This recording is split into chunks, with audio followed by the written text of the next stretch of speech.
and tell about our board meetings this week. And is there anything that council should know about that is coming forward? You can go, Martin. I'll go. The main two board-related things that have going on have been, first of all, we've been doing some recruiting activities. Which one? All. Oh, both of them. Oh, all of them. Yeah. So what we did was we went to we resurrected. I was working with Dawn and Art Quintana and Carmen about what the barriers were for basically people from the Spanish-speaking community, although others as well. What the barriers were, and so we went to see. We started accepting printed pages, printed applications, and there are printed applications at the senior center for any board, and it's on their display. Pick up an application here, and then there are at E4All, because they have 9 Spanish-speaking startups going through their process, and it would probably benefit almost any of them to have a board member as part of the startup, because it helps with networking and understanding how things work and all of that. So that's basically as much outreach as we got done so far, but it's more than done. And Carmen said, start little by little, because the first year's not going to be much no matter what we do. So we did that. And then the other exciting piece is that the sustainability board has been getting seriously inundated with anti-EMF emails to the extent that it was essentially taking all Heather's time to forward the emails, because their emails aren't public. And so they decided that no other board accepts emails from the public at all. And so she's gonna stop forwarding them. And they put some limits on public invited to be heard, and moved it last on the agenda. And that was all that they could do, but I find it troublesome that a faction, especially a mostly out-of-town faction, would take advantage of a volunteer advisory board in that way. So I don't know. Sadly, one of the board members is part of the faction, so that's the reason they knew how to get to the board at all. Okay, so nothing else out of the ordinary going on. Okay. Let's see. There's on the Art and Poet Places. They juried last week 11 sculptures, and I had a conflict at the end, so I had to leave. So I didn't find out exactly what they were looking, but they're excited about that.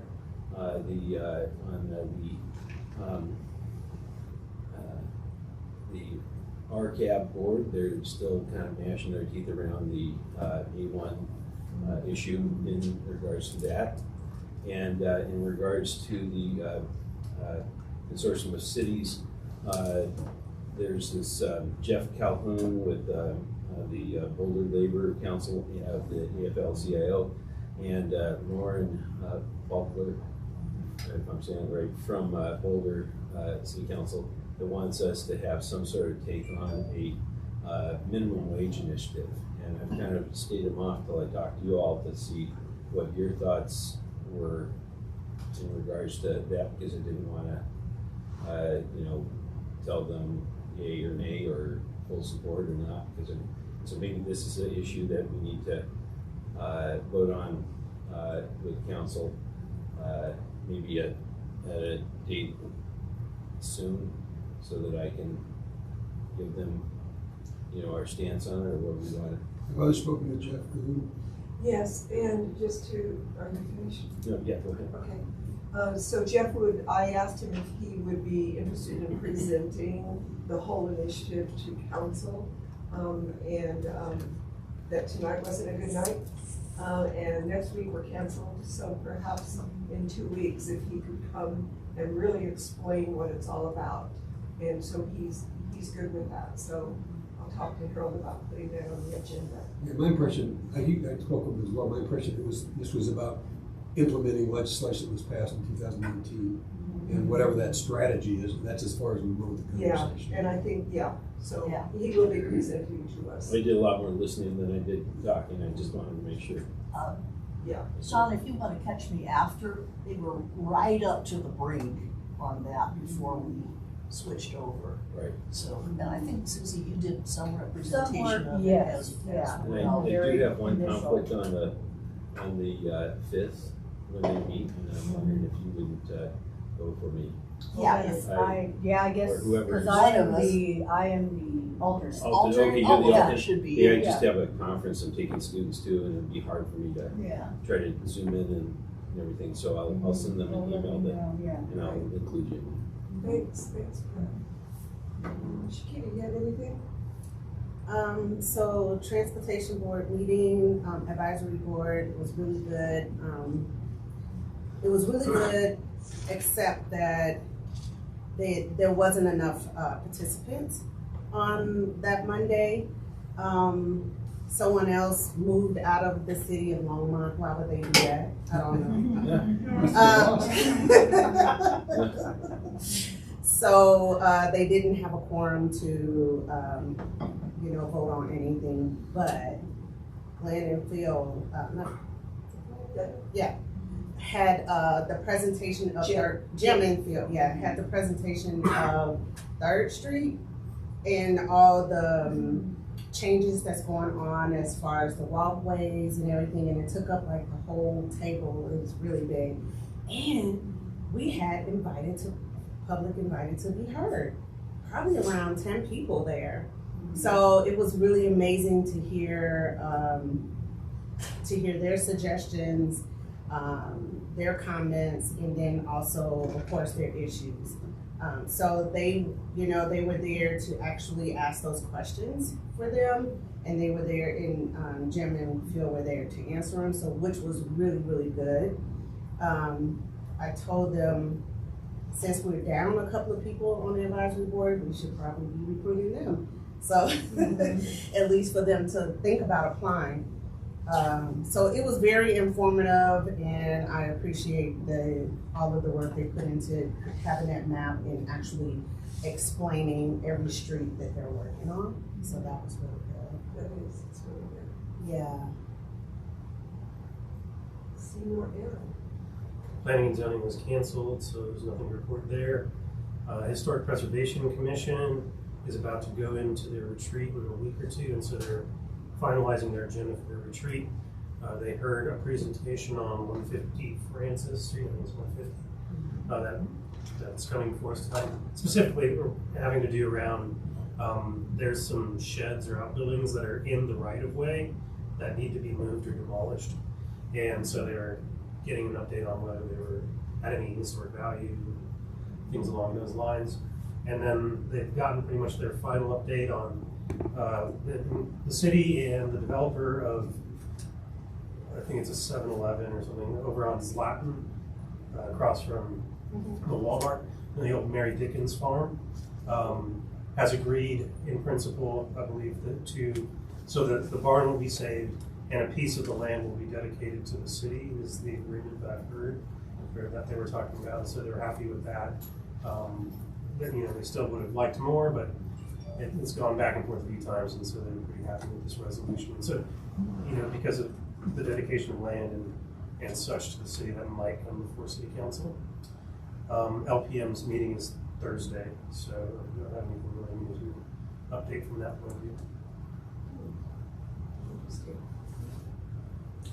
The Pratt board, was appreciative. Harold had put together, or somebody, maybe in your direction, not a Gantt chart, but what looks a lot like a Gantt chart, to kind of lay out the 8 and 5 schedule, 8 parks in 5 years, along with the kind of update on the other, 7. So that was a major part of the discussion. They continue to be highly interested and concerned about the backlog and what's in the queue in the out years that hasn't shown up yet, and how to think about setting priorities. They're also in the process of finding dates and questions or topics for a planning retreat. The golf board, I will say, they are today deeply knowledgeable about the causes and the effects of frost. Very impressive presentation. I learned a lot about the causes and effects of frost. But there hadn't been much golf played recently, so there wasn't much to report other than answering the question. And Harold and I met with the GURP not too long ago. Well, Joe was yeah. I would try to explain, but it's the complexity of the finances and owning debt and but trying to make the right investments on behalf of the employees' retirement fund. But that's it for me. So quick question on it. Is the future park up north on one of the 8 and 5 parks? The future park Over where Montgomery? kids- I don't know, not Montgomery Farm. Oh, Fox Meadows? Where the I kids don't. I wouldn't call it future park. Where the kids have the jumps. Where the kids have the That jumps. is, Yes. that is in the 8 and 5. That's Yeah.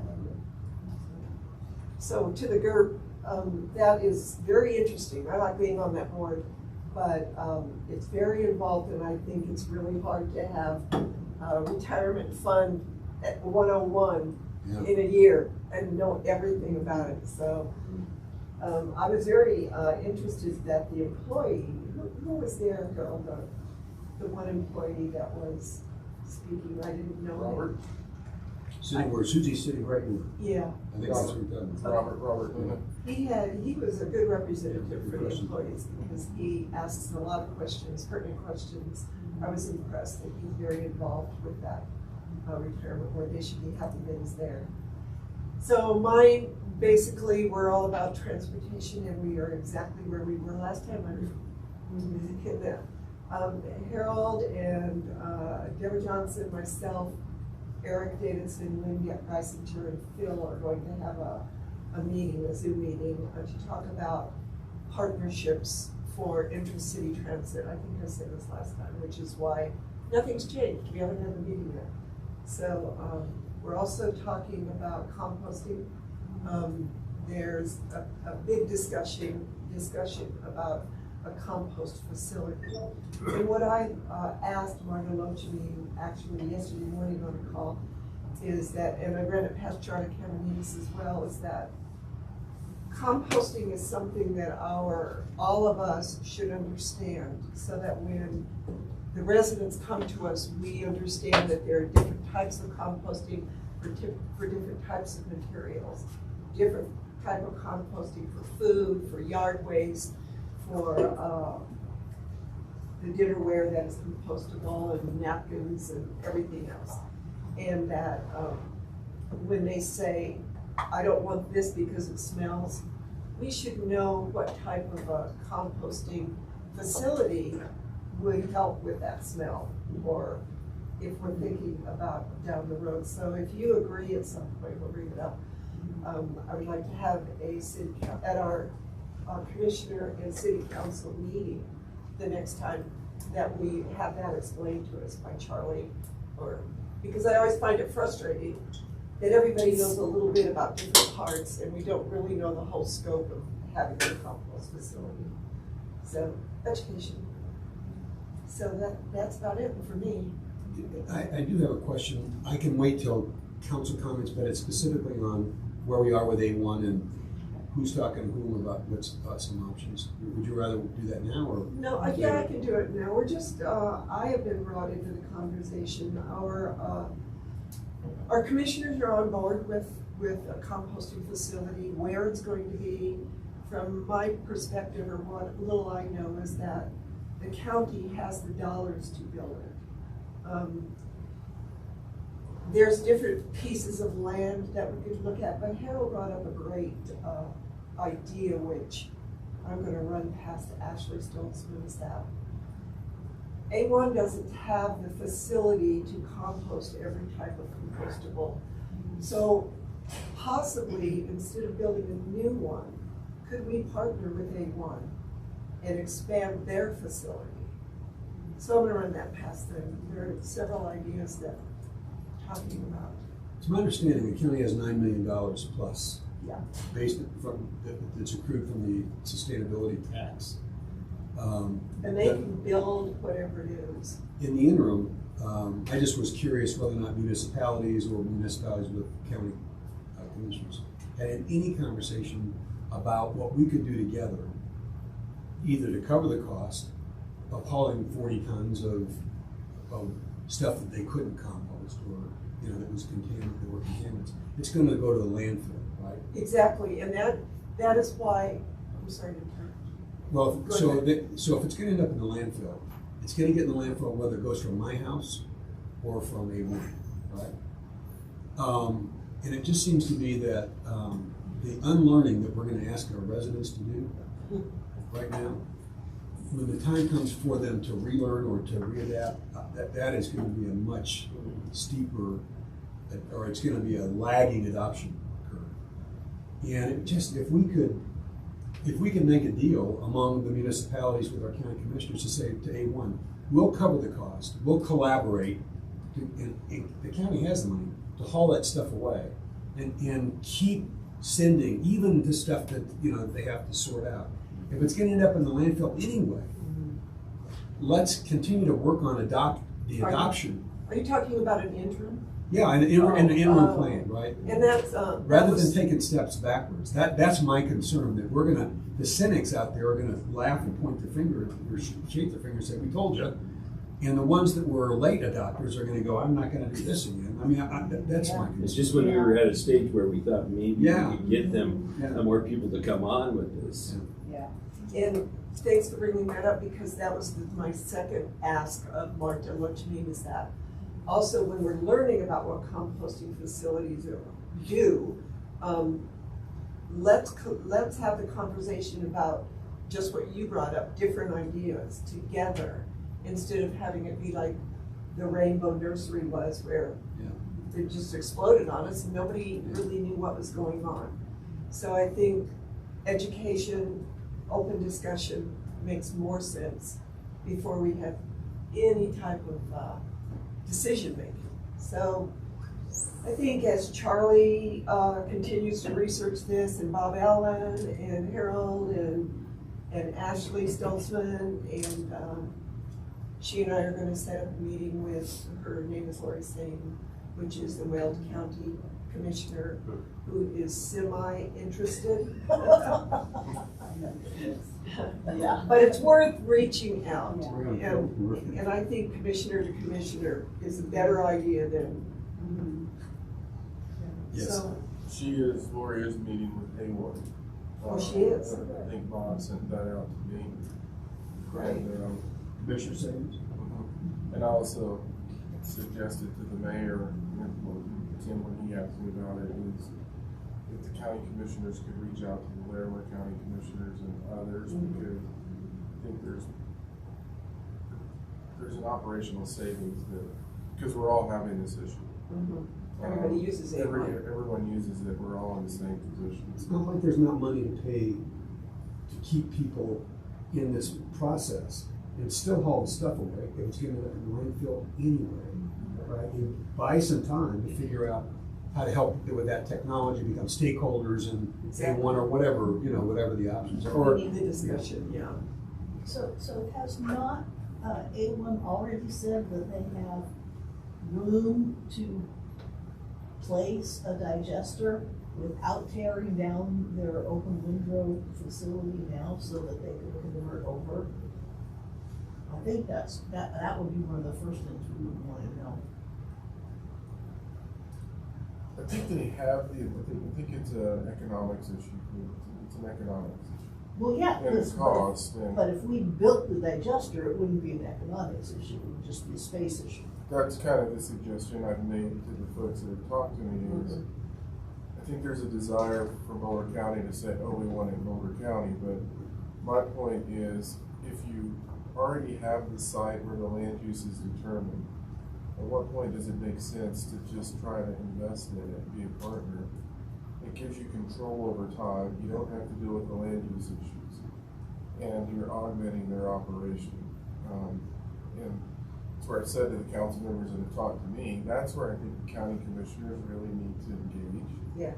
And Bob and Charlie and I have all been saying, the commissioners need to engage in this conversation and develop partnerships with multiple counties, and we're not sure where that's going to go. I mean, And you made a good point, Harold, also, when you were talking to me, is that all of these cities and counties have already been, they're used to going to A1. They won't have to change their, the way they function if we just invest in A1 instead of rerouting those trucks to someplace else and trying to figure out if, if you're gonna have any NIMBYism or how to deal with that. The last time the county tried this, it went so well. What could possibly go wrong? Well, that's why You want to do it again? that's why we want to have conversations Yeah. before they decide for us what's going to happen.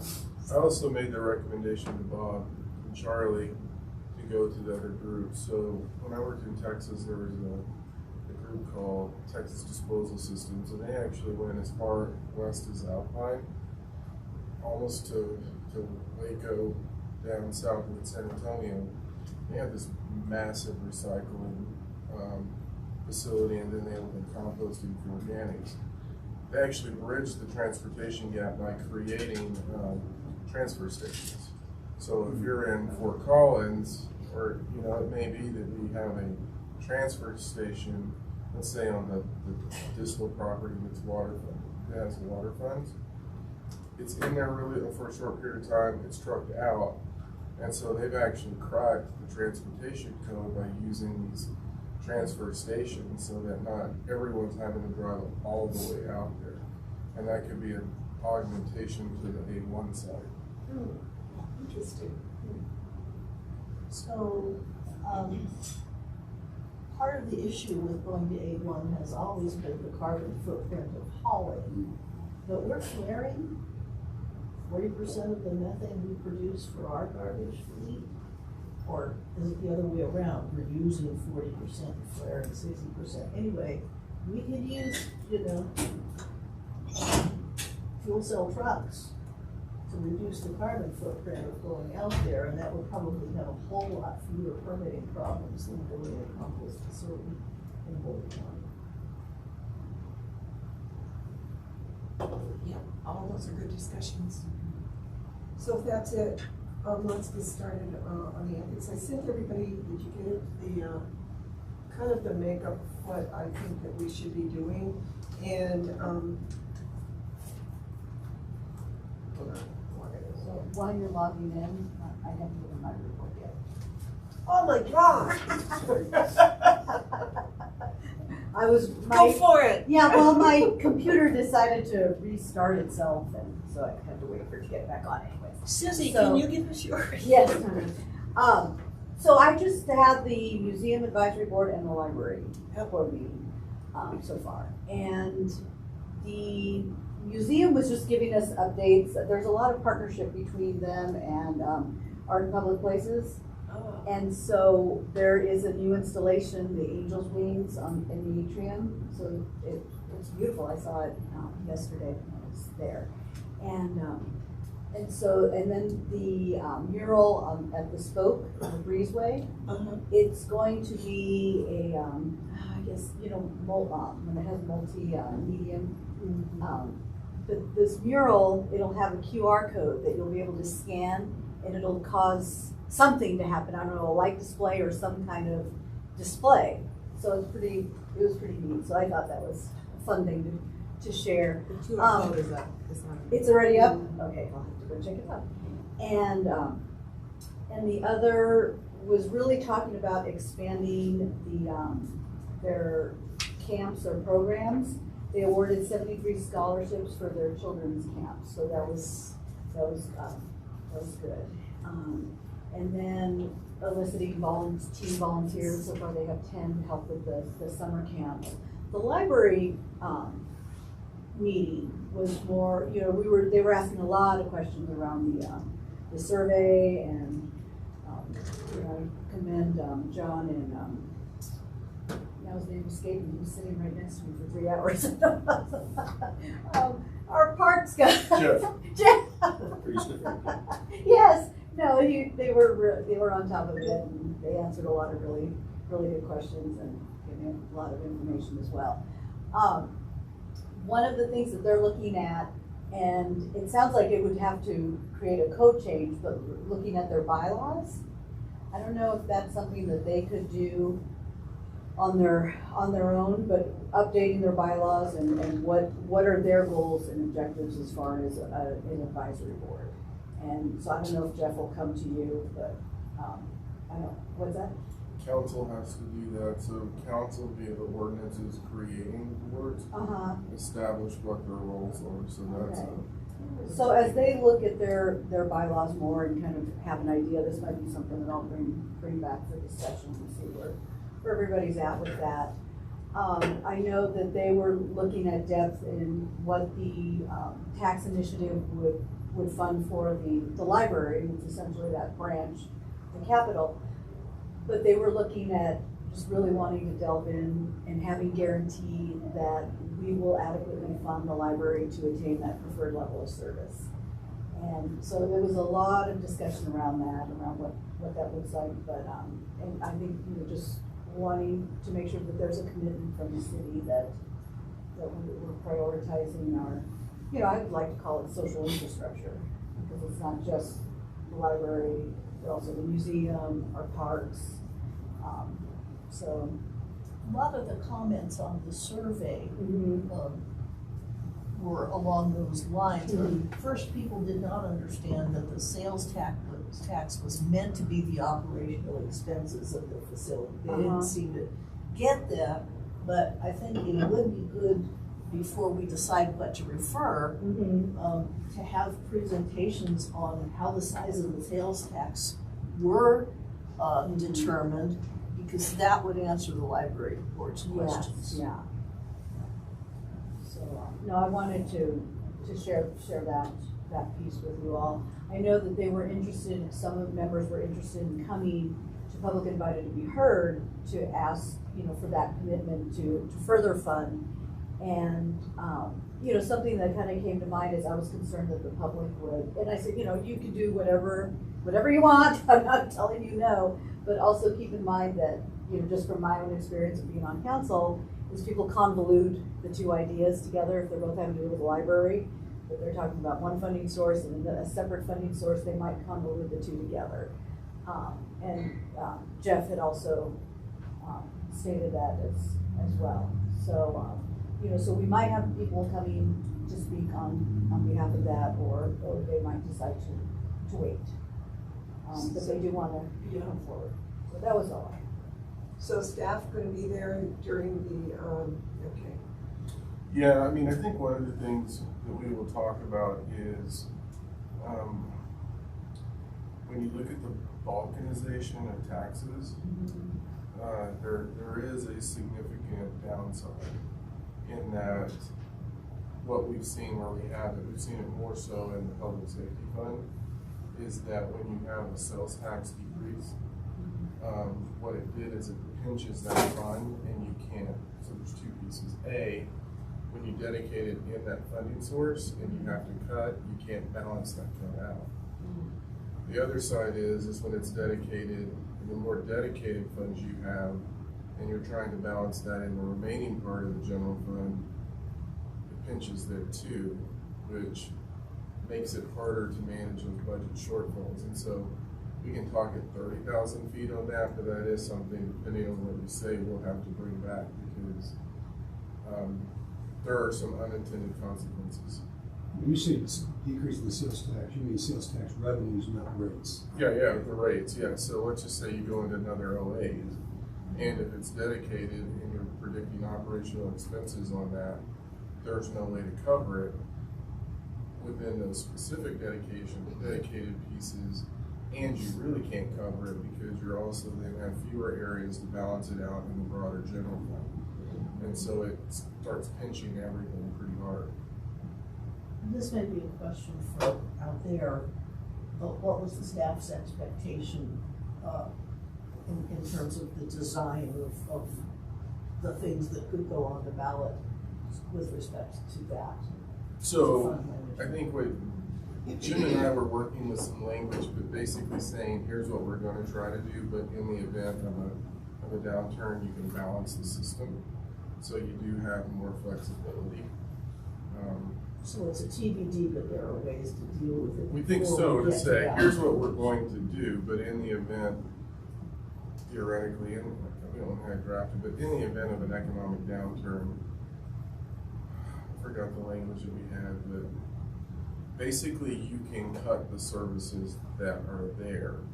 Unlike the public safety fund where it can only be used for new services, you can't necessarily make that cut. And so we were working, you remember we were up there talking through this, and I can't remember what we decided, but I think there are ways to solve it. It's just not as simple as dedicate this funding, because there will be a pinch. It's not if, there will be.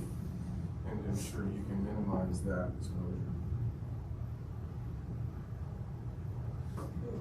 Are there any other reports? Okay, thanks. So this discussion tonight is brought by Tim and Aaron on so what? So what are the, what does the enforcement look like? What does bringing a complaint look like? And in what I sent out to you, I just put down some talking points in my, this was all cut and pasted, by the way. It's not my actual thoughts, because I don't want my thoughts to be the one that decides the discussion.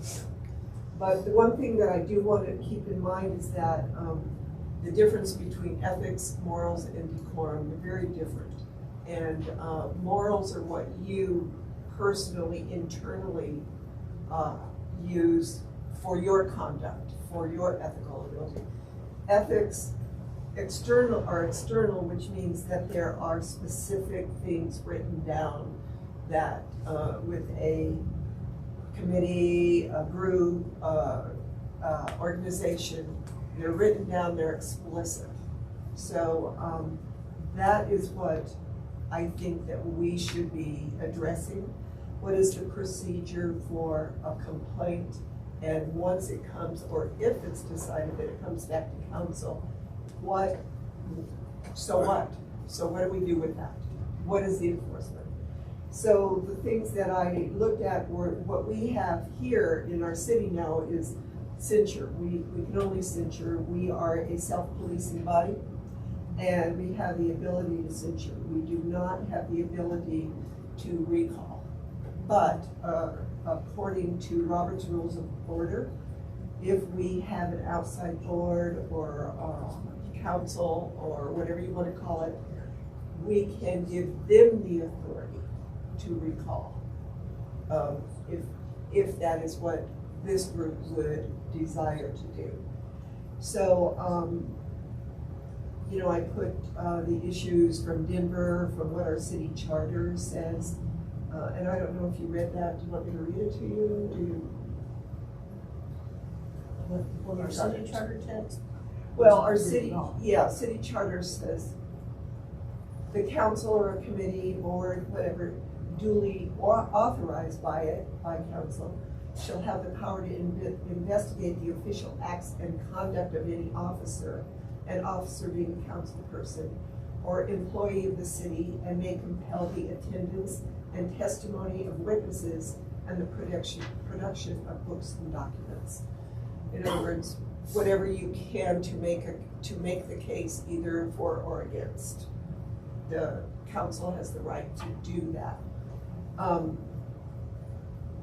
But what Robert's Rules of Order says, basically, from the way I interpret it, is that they recommend that the council or whatever group it is have an outside group look at a complaint or an offense.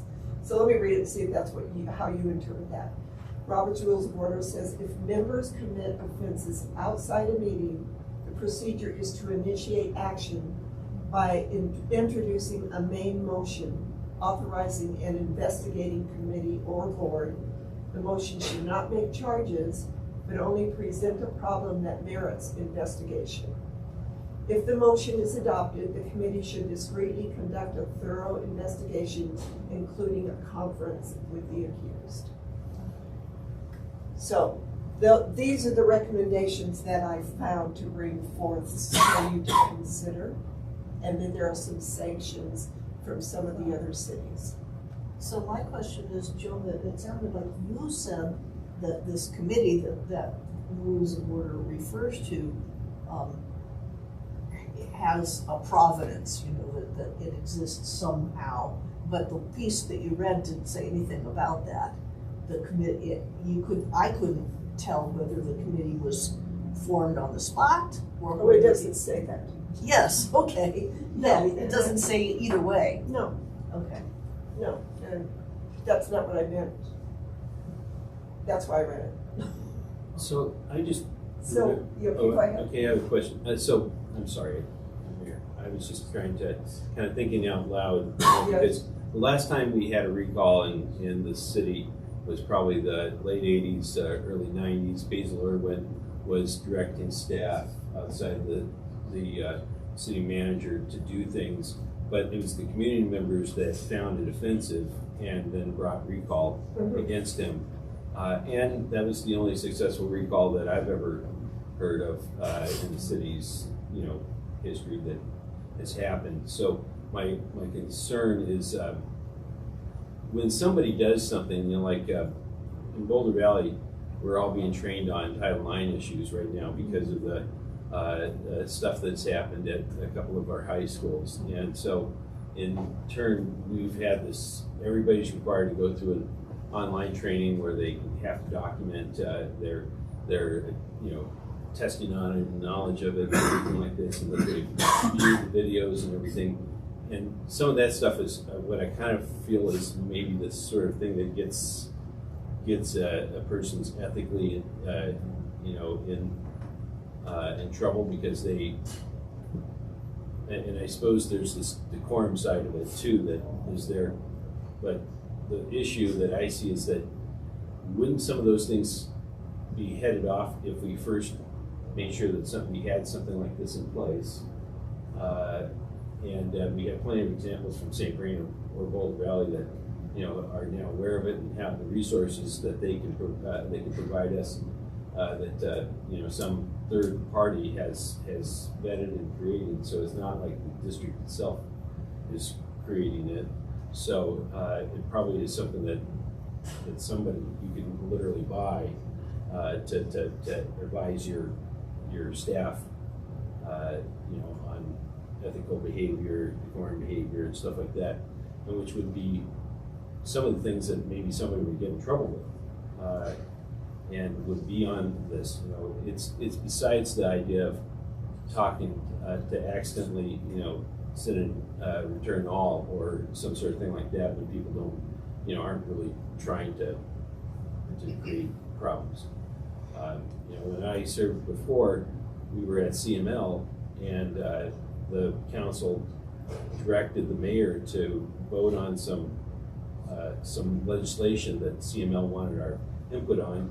That then we were,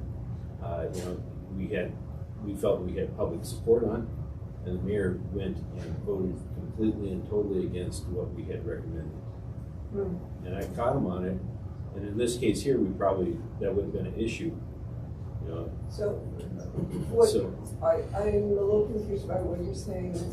Are you saying that we Is that the sort should of, adopt what somebody already has put in place? I think we should strengthen our HR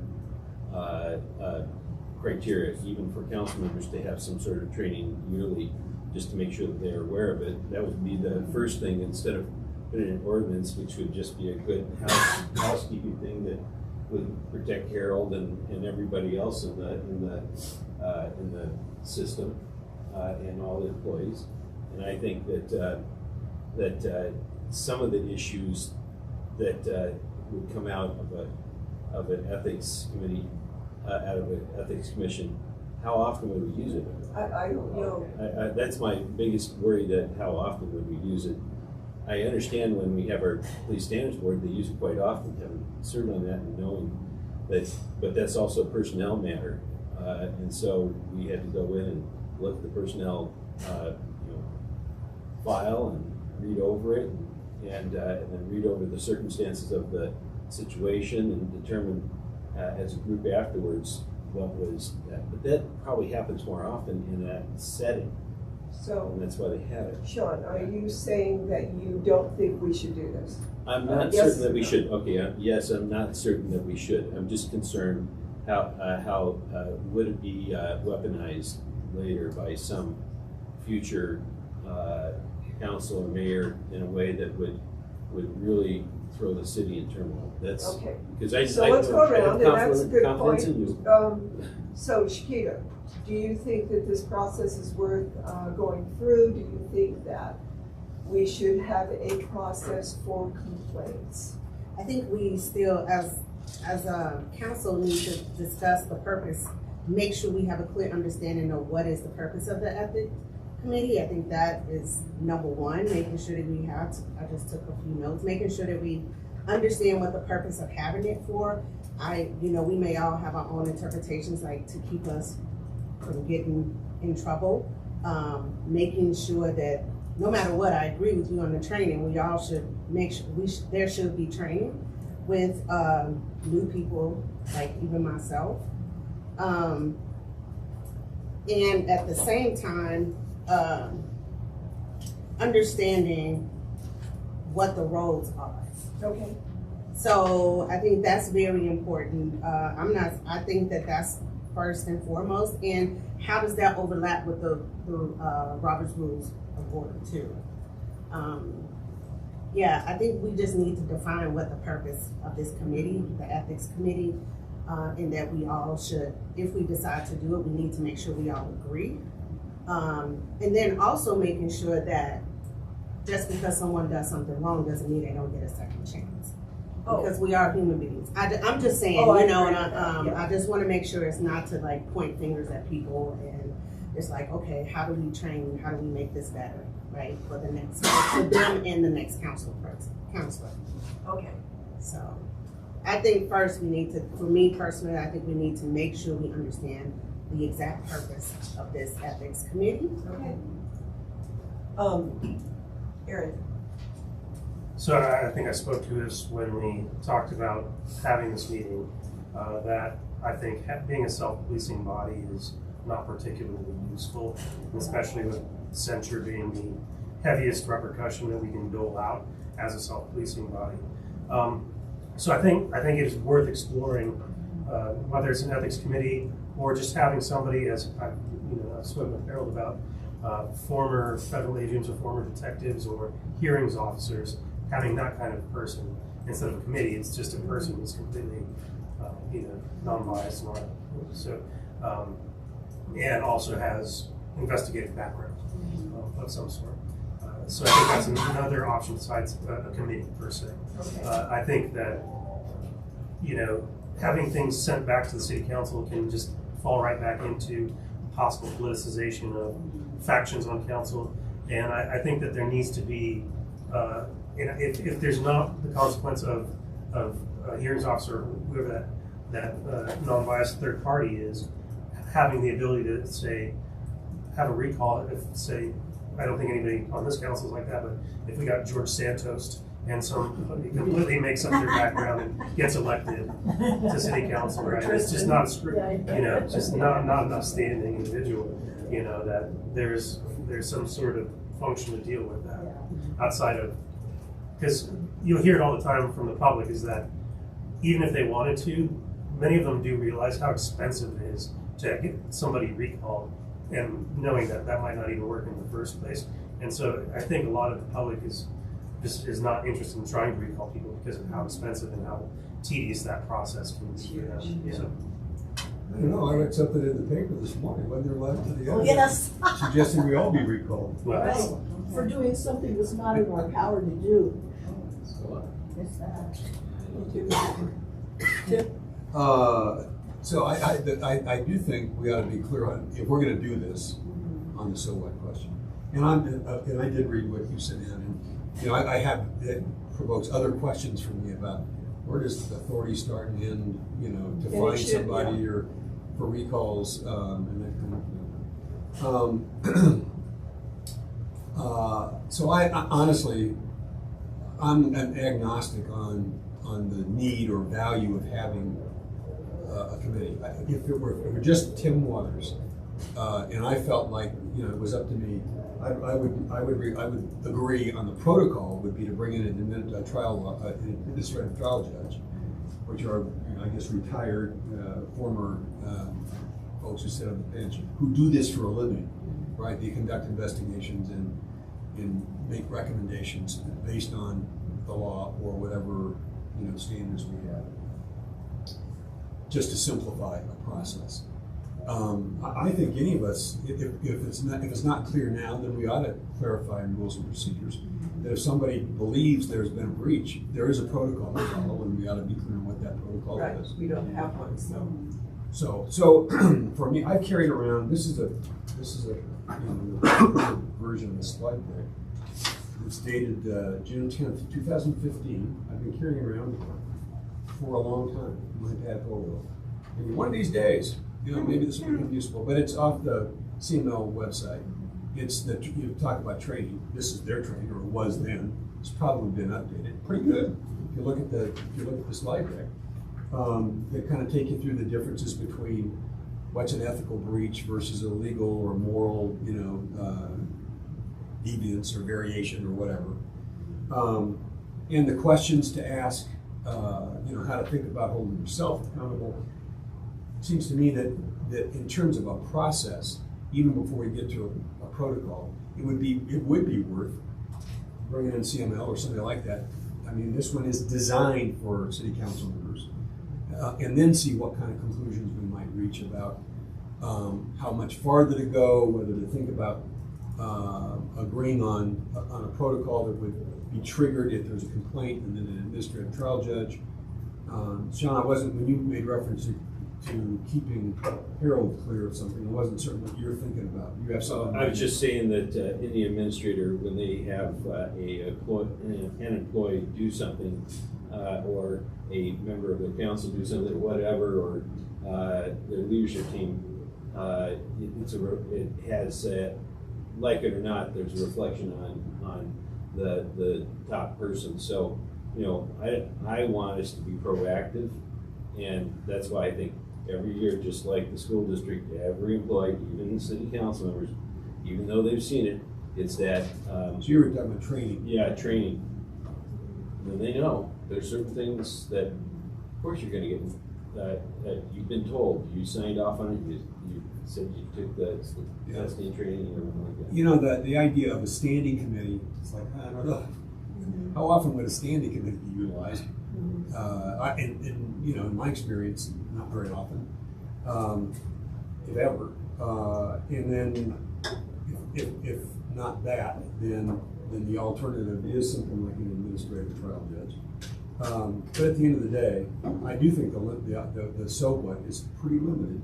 But it would be good to get a definitive answer to the question: what are the limits to an administrative trial judge or some board? I'd be curious to know what board would be authorized to recall an elected official, or is it to initiate a recall process? And then if somebody has the authority to fine, it's like, really? We don't find criminals these days. No, but those, those are just things that other cities are doing. I get it. to But those are bring questions forward. that we would, Yeah, I'd want to make certain we could answer before we got too far down the line with serious consideration. and the recall thing, I talked to Eugene, the charter says we can censure. If we decided council wanted to recall, I do not want to do that. But it would have to probably go to a vote to amend the charter. And that's a heavy lift. Yeah. Marcia. That's Yeah, so just to get the committee thing sort of out of the way, I really like Erin's idea of having, it's like hiring an outside counsel. You hire an outside investigator, so that's something that I think we could put a pin in. Then, I read the long CML ethics discussion that Eugene sent out, which I thought was brilliant, and I had to contrast that with the discussion we got when we were new, we invested on council, which was, basically don't have financial conflicts of interest. Well, we know we're not going to do that, and the real temptation is violating the chain of command, and that's a real, I think, a danger for us. Because we are so sensible and so open about access to staff. Hey Harold, I need to do this. I need to understand more about this. We'll talk to Joni or talk to Dave or whoever. Well, all it would take would be for somebody to misconstrue, or the people got into a difference of opinion or whatever, to have it blow up in that way. So, I always say, I know I can't tell you what to do, but here's my opinion or here's my question. But that still doesn't always mean that the staff person doesn't get pressured. And I really was not, until we got into this, aware of what a big deal that can be. So I agree with Sean that the first thing we should do is get everybody up to speed on, there's probably 4 or 5 different types of ethical breaches, right? So getting into a financial conflict of interest is the biggest and worst, and probably the chain of command thing is the second biggest. And if awareness, maybe a little training on the part of the staff too. Give them a Harpo Marx horn that they can toot when they say we're crossing the line, right? But seriously, I mean, not seriously, but I think if we had, draw the lines and make everybody aware of what they are, and then live with that knowledge for 3 or 4 months, and then have a discussion about what the recourses ought to be, with all of our raised awareness, because it's 5 minutes till, and so we're not going to settle it tonight. We're not settling anything, this is it. Susie. Yeah, I do agree that we should have an outside person to, that would review the cases. I think it pulls it away from that politicization of, just targeting someone or going after them, and, and really weeding out what is a frivolous and what is what makes an actual case. The other thing, and I agree with Sean on this one, is the training piece. I mean, even if it's a little virtual, here are the most extreme violations, to here are, you might get a hand slapped, to, some of the minor, but be aware of, just a really quick, and it should be something, I agree that, we can do it annually, especially if it's a virtual thing. Go in and, watch the video and answer your questions. But, yeah, so I agree that in order for us to move forward, I think, making sure that everybody understands what are these violations, what are, and we're all in the same understanding. And that new people coming in And yes, exactly. understand where it's going. Yeah. So my thing is that when someone, whether it's a council person or an outside person, accuses the council person of something, we can say, you need to write a written documentation. I like that what Colorado Springs did, is saying that you need to put it in writing and take it to this person or this board. And they then will let, the accused person doesn't necessarily ever know they're being accused of anything. And that, I think, is wrong. And they should be able to respond to the accusation.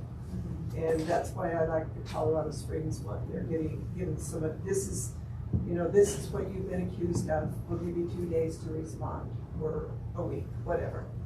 And then that maybe it is a conversation that they both sit down and have, and it never rises to the